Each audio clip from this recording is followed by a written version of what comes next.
All right, kicked off perfectly. Welcome to our GCA students.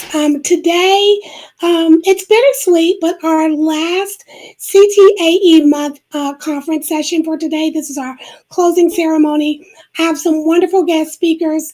Miss Gangley is here, and Miss McCoy is here to speak to you about our CTAE, dual enrollment, and our work-based learning programs. So without further ado, I am going to turn it over to Ms. Jolie Gangley, and she will present on CTAE and dual enrollment.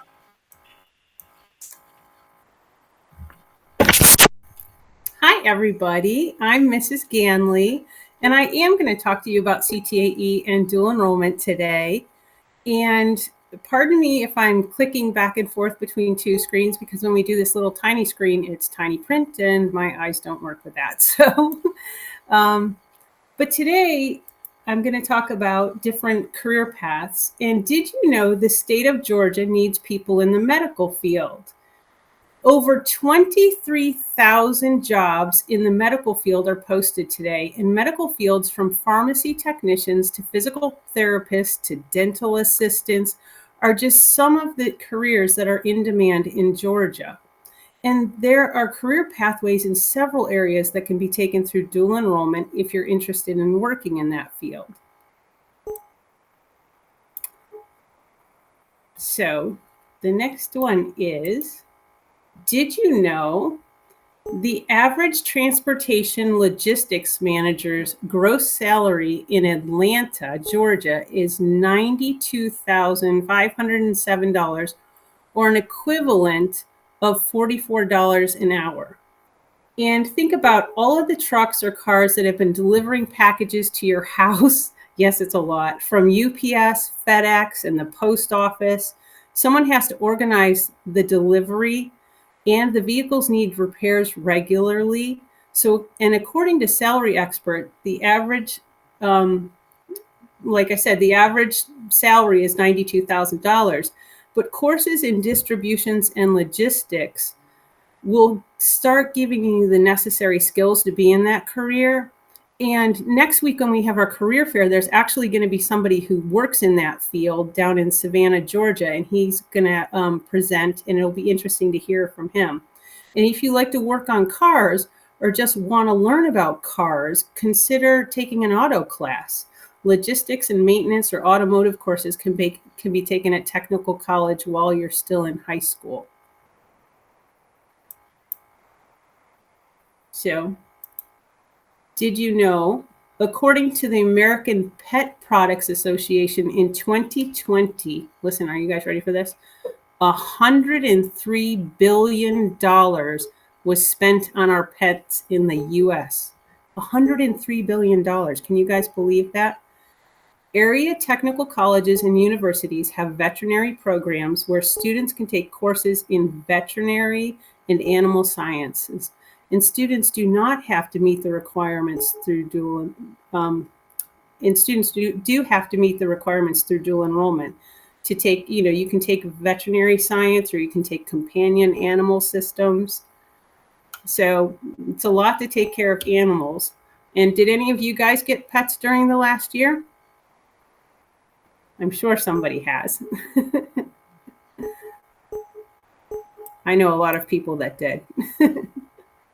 And did you know, if you're interested in computers or you're technically inclined, which a lot of you guys are already technically inclined, did you know that the North Georgia Technical Colleges and several other technical colleges have IT certifications that students can start earning while they're in high school?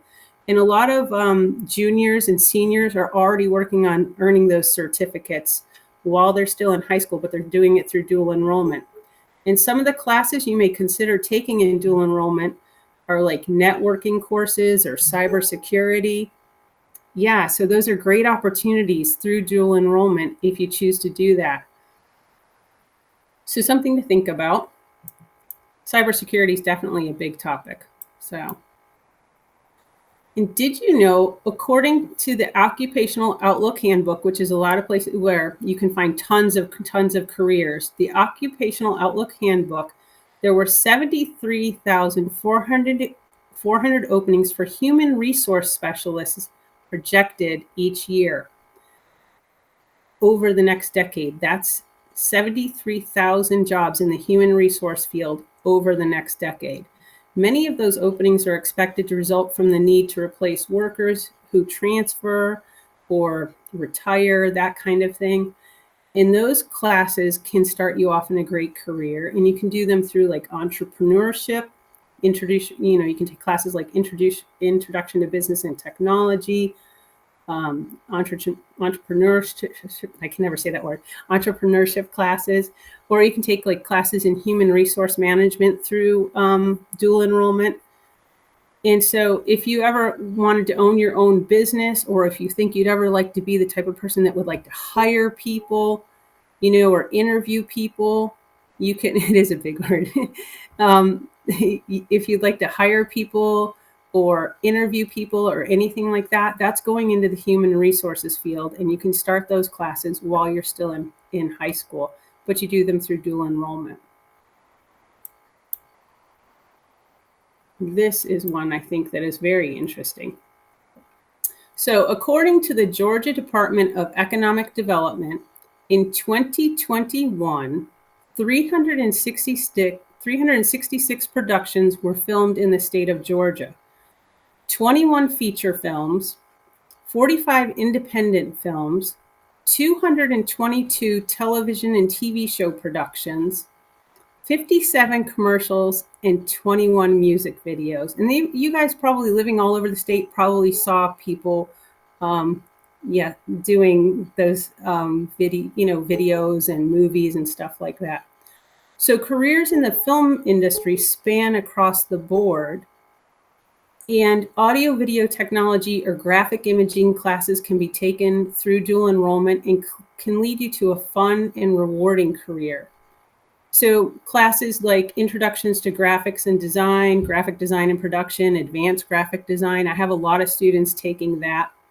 And they're working, they're graduating. I've had students that have graduated and are working in the movie industry now.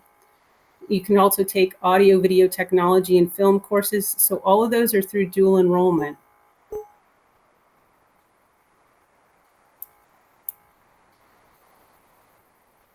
And did you know, and we've talked about this in 8th grade, I've talked about it with the 8th graders, there are 17 career pathways with different courses that can lead to numerous careers.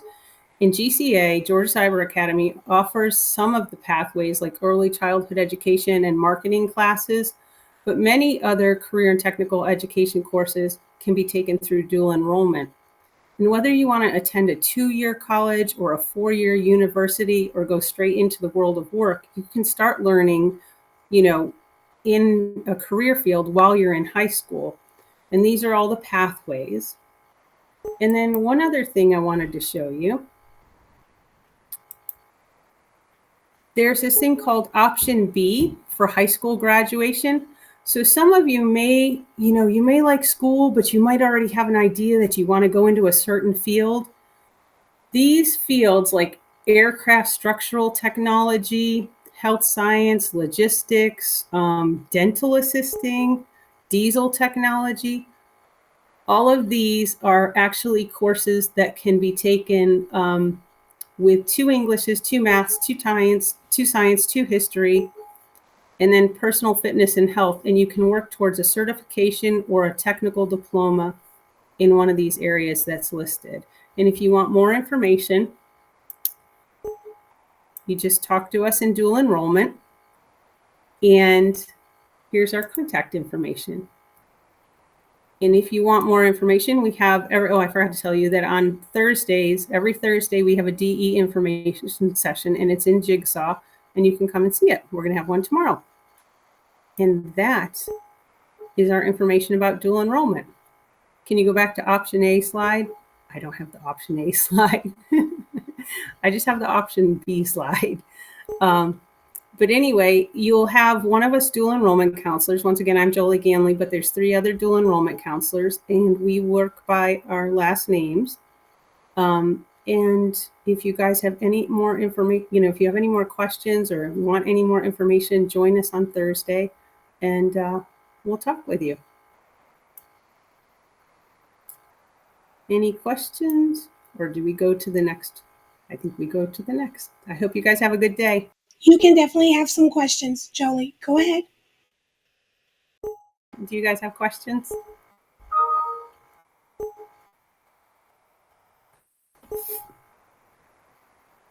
Arnica, you have the mic. Question about, let me see. Oh, what are the restrictions of classes? To take classes in dual enrollment, it really depends on the college that you're going to go to. So anybody can do dual enrollment. The technical colleges take students, and say you're going to go to Kennesaw State University, there's certain requirements that you have to meet to go into that college. Whereas a technical college will have different requirements. So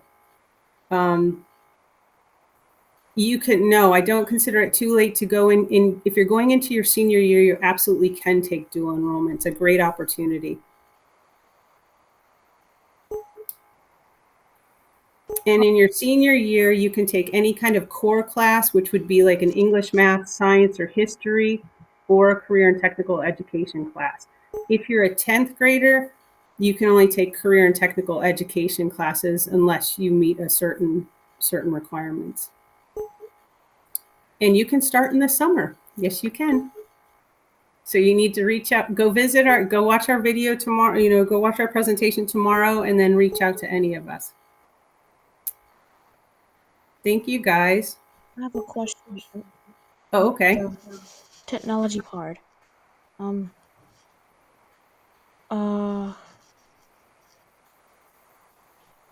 Let's say if I want to be like a music producer, will that be, is that in the career field, the technology? Yes. Mm-hmm. Okay, thank you. Yep. Um, Thank you, guys. okay, I have one when I'm finished. Okay, one more. Okay. Okay.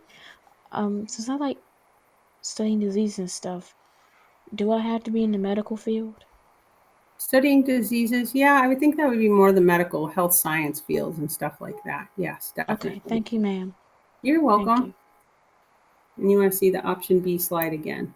There we go. Well, let me go back to, we changed the presentation. If you email one of us or, one of the dual enrollment counselors, then I can send out that option B slide so you can see it. Thank you. Have a great day, you guys.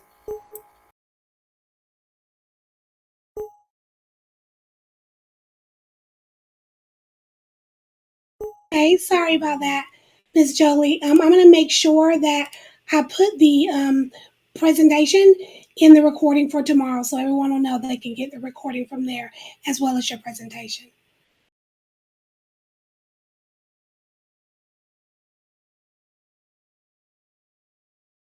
Hello, everyone, and good afternoon. How is everyone feeling today? I hope marvelous. Hi, pretty good, good. I am great, thank you. Excellent. I love to see that word. Hi, hi, hi, hi. Well, I'm going to chat a little bit about work-based learning. My name is Trisha McCoy, and I am one of the work-based learning coordinators here at GCA. I'm one of two. The other one is Erica Butts. So, what is work-based learning? I know you've heard the buzz around town on the GCA world about WBL, work-based learning. Yes, you have, right? And basically, it's just an opportunity for students to participate in a career-related educational experience. It's an opportunity for students to bridge the gap between school and work. We like to place you, well, when you come into work-based learning, and actually before you come into work-based learning, you have to select a career pathway. And I'll talk about the pathways in just one second. But the beautiful thing about work-based learning is that you get to earn an elective credit while you are actually working. So this credit that you can actually be out working, making money, yes, and earning elective credit that applies towards your graduation credit. So that's a plus, a win, a bonus. So as I mentioned, before you actually come into WBL program, everyone should really have chosen or selected a CTA pathway. We have several here. We have computer science, we have game design, we have web and digital design, we have business and accounting, financial services. Before I actually became the work-based learning coordinator, I was actually the financial literacy teacher here. So I did that for 4 years before moving over to work-based learning. Then there is business and technology, marketing and management, and the last one we have is teaching as a profession. Now we do have some additional pathways that we'll be adding next school year, and you'll see more about that later as the year kind of winds down. Do you have to choose one pathway? Yes, you have to choose one. You do. You do. But the thing is, if you do not see a pathway that meets your educational needs, then you can supplement those courses through dual enrollment. Just like Ms. Gangley said, you can actually sign up for dual enrolled classes through a college near you, and you can take those pathway classes. So, if you've ever been in brick and mortar, you might have heard about work-based learning there. And pretty much work-based learning at your school is really within, like, you go to work within your community. And the program at the school is basically for within that district. What makes us a little special is that we actually cover the entire state of Georgia. Can you believe that? The entire state of Georgia. We have two work-based learning coordinators. I am one, Miss Erica Butts is the other one, and we have 6 site specialists who actually go out and see the students and evaluate the students at their work site. The students work closely with their site specialists and build a really good trusting relationship and learn invaluable skills while in the program. Now, while you are in the WBO program, it is an asynchronous course. Just because students are working at different hours and it's really hard, it'll be impossible to hold a live class. Nonetheless, I do run the classroom portion in terms of the lessons that are in there. So students will come in and they will do some interactive lessons. The platform, the software that we use is Job Ready Career Skills, and there's a little snippet of it right here. Let's see if it pulls up. It'll pull up shortly. So let me just touch on when you're in the work-based learning um, program, what's the responsibility of the student? As I just mentioned, you have to complete the WBL assignments and quizzes in a timely manner. You do have monthly journal entries, and I was just reading some for the past couple of days, and I just love reading the journal entries. It just warms my heart just to see how the students are progressing, how thankful they are for growth, how they've learned how to balance school and work. Some students have shared that meeting new people, promotions at their jobs. And so it's been a really treat for me to kind of read those journal reflections for the past couple of days. We do have interim assessments as well. So we follow um, the same guidelines of the school. We're no different. We're just a program within a school. Sometimes we get that question, sometimes students think that work-based learning is a separate entity from the school, and we're not. We're actually nestled right in the school, and so we do everything that the other students will do. You will do as well. You will take your interim assessments. The only thing is that for that 1 hour of class, you won't be actually in a class. You'll be at work. Students in the work-based learning program have to have a minimum of 7 hours per week that they work. Most students work more, but we find that students who work between 7 and 20 hours a week do really well. Sometimes students might pick up additional hours on the weekend, and that's fine. But you really got to be able to balance that school and that and that work at the same time. It does include internships as well. And then you also have to email your work schedule and your pay stubs to your site specialist weekly, so we know what's going on with you throughout the week, and then we just track the pay, how much earnings you all make as well. Well, if you work extra hours, that's just extra money in your pocket. Yeah, so you should be working in no more than 20 hours. And we find that students do better when they keep it within that. But there's some students that do work a little bit more than that, and they really have to really focus in and try to balance having that a much to do on their plate.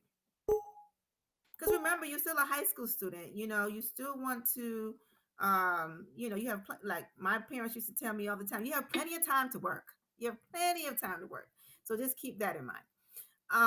So some of the things that the WBL site specialists do is that they provide weekly tidbits to the students in the program. So that's just anything related to employability skill development. They will send you some tidbits on that.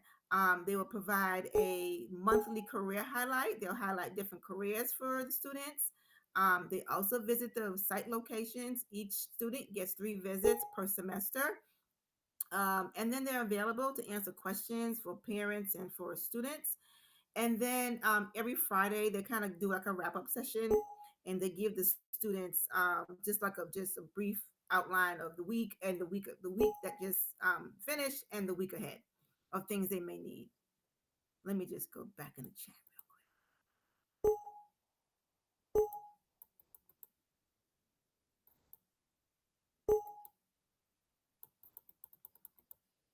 quick. Okay. So as I was mentioning, that within the class there is a platform that we use, Job Ready Career Skills. It's really good. They kind of focus on employability skill development. If you can see this right here, we look at work habits, workplace ethics, employer expectations, which is really, really important, workplace effectiveness, customer service. I was reading the journals, and a lot of the students were talking about, their customer service experiences that has happened over the course of time. Um, and even problem solving. I saw several journals about students, start seeing a problem at their job, and instead of complaining about the problem, they provide a solution, and that's what it's about. Come up with a solution. We have a problem here. Let's see if we can. How can we fix it? Teamwork, business etiquette, communication skills, the job search. I always tell students that high school is literally your training ground. Everything you do now is going to prepare you for what's going to happen when you transition into post-secondary education, and then from or into a job that leads to a career. So when we talk about organization, you got to be organized at work. When we talk about time management, you got to be on time for work. When we talk about deliverables, you got assignments and due dates. You got things that you get to turn in at work. So everything, problem solving. When you got things that come up, you got to find a solution.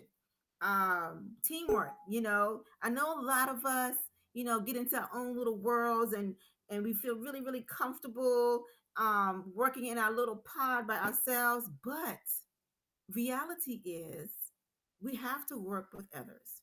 There is some form of teamwork that needs to take place. And there's a plus to that, because you learn from others. Um, and some things we also touch on is telephone and email etiquette. Sometimes, let me ask you all a question. If you see um if you see an email or a text message with all caps, what is that, how does that make you feel? What message is that sending? Michelle said, that ain't my mom. I'm in trouble. Someone screaming, angry, yelling,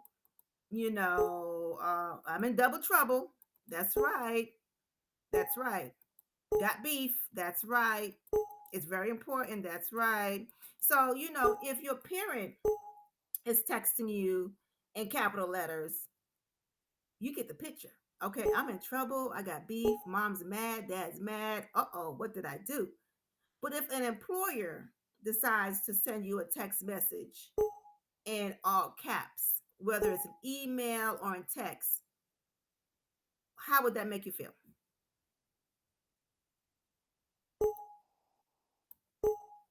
Disrespected. Absolutely. Disrespected.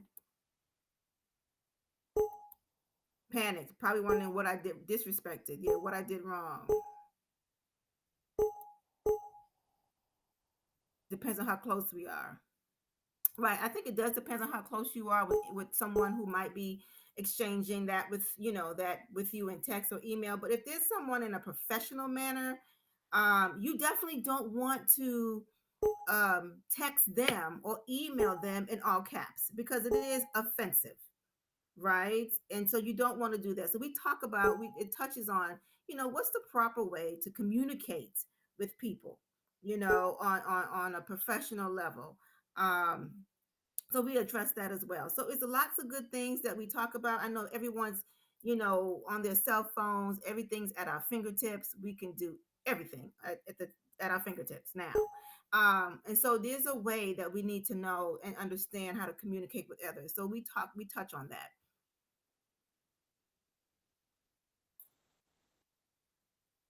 So I'm really big on skill development and engagement beyond the wall. I like to tailor things, even when I was, instructing every single day in the classroom. I always try to make things relatable.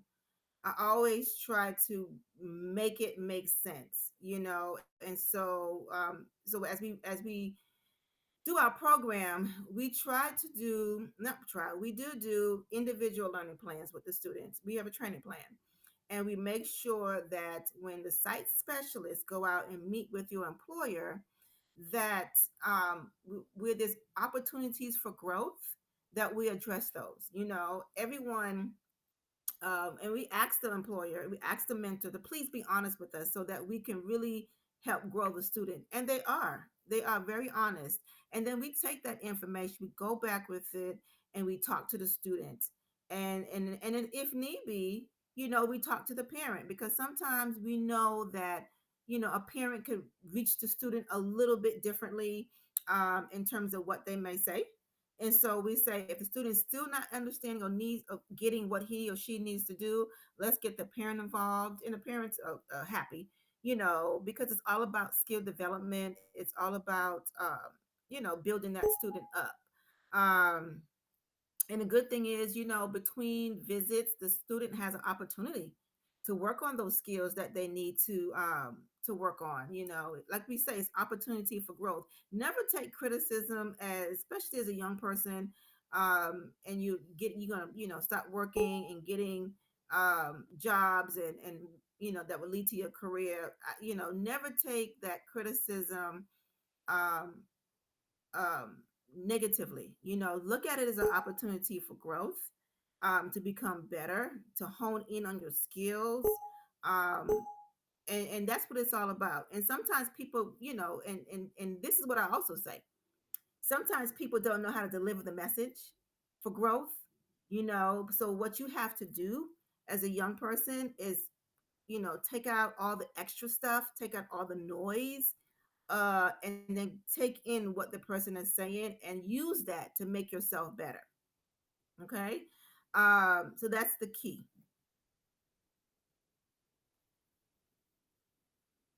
So, student enrichment. So, what the students do, like I mentioned a few minutes ago, that they will receive a employability tip from the site specialist, just kind of, touching on things that are, that are important. Um, the students are encouraged to work on their skills on a weekly basis, and that comes in that email that's sent out. And then again, they do a spotlight of a career, highlighting different careers, salaries that we sometimes may not always think of. When I was in high school, I just honestly just saw like working in an office with a briefcase. So when I graduated from the University of Georgia, I got an office job and my parents bought me a briefcase and I felt like I made it. I made it. And so, there's so many more careers out there, and it's even more so with the advancement of technology. So keep that in mind as well. So the admission requirements, students have to be at least, be 16 years old, a junior or senior, have an overall GPA of 2.2 and at least a 2.0 from the previous semester, must have a good attendance, discipline record. So you can't be truant. You can't be in front of the student attendance committee. Um, and I say, and the reason being is that there's a lot to juggle. And if you're having a hard time doing that, and this is just the words of wisdom, if you're having a hard time doing that without a job, add a job to that. Then it talk about a snowball effect, and everything kind of like just will just snowball in front of you. So um, that's why we have the GPA and we have juniors and seniors. That's through the state of Georgia, that has that age of 16 and a junior or senior. That's the WBL state standards. Again, you have to have a chosen CTAE pathway. And guess what? You got to have reliable transportation to and from work. And so that's really, really important, to have transportation, because if you can't get to work, oh my goodness, they're going to miss you. They're going to need you and you're not there. So work-based learning coordinators, it's Miss Erica Butts is right here, and then this is me, Trisha McCoy. And the enrollment, we're going to be enrolling for the upcoming school year. So I'm going to place can I place it? I was going to place it. Oh, wait. Let me place the application link into the chat box.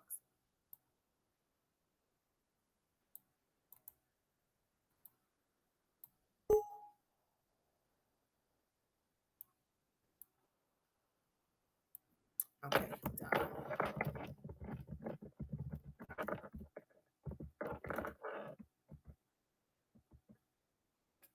Let's see.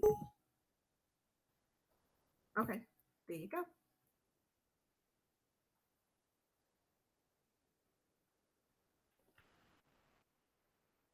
All right, so that's my piece. I'm all done. Thank you for listening to me. I appreciate you. Sure. Thank you so much, Ms. McCoy. That was actually enlightening. I learned a lot Awesome. about work-based learning today too. So that was super.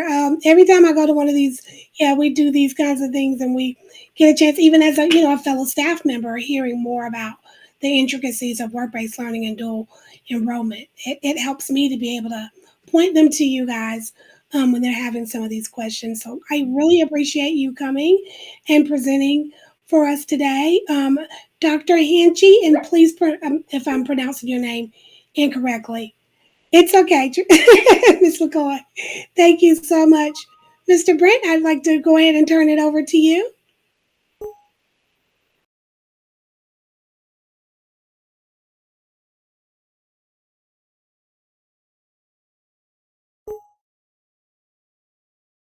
Are you having any trouble with your mic or your camera? Over to the right of your name, you should see the little microphone just in case.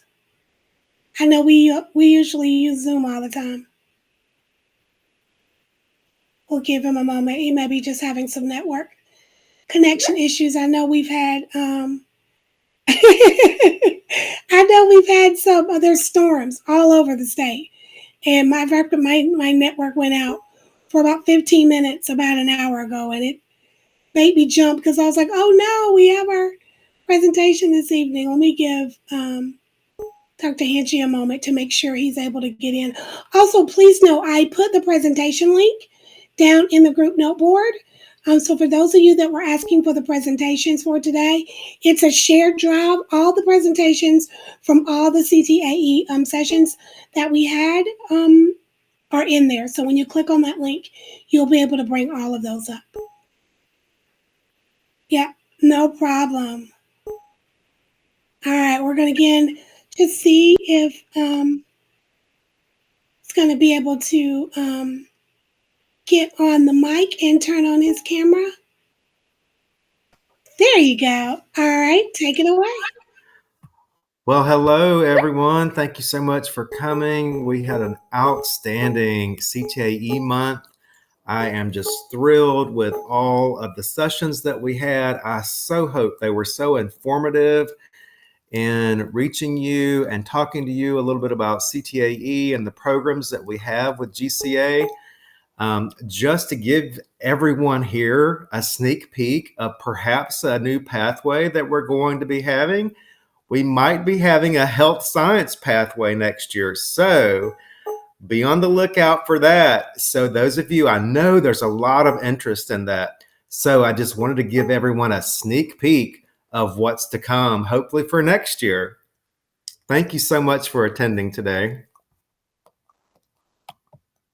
All right. And again, I want to thank all of our guest speakers throughout the month, especially our guest speakers for today.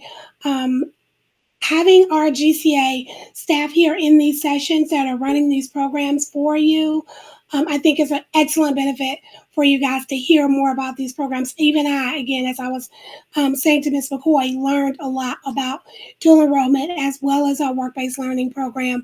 And I'm super excited to hear about these new pathways that we have coming down the path too. So that's going to be super exciting again for our students for next year. Again, thank you all so much for attending. The attendance link is down in the bottom.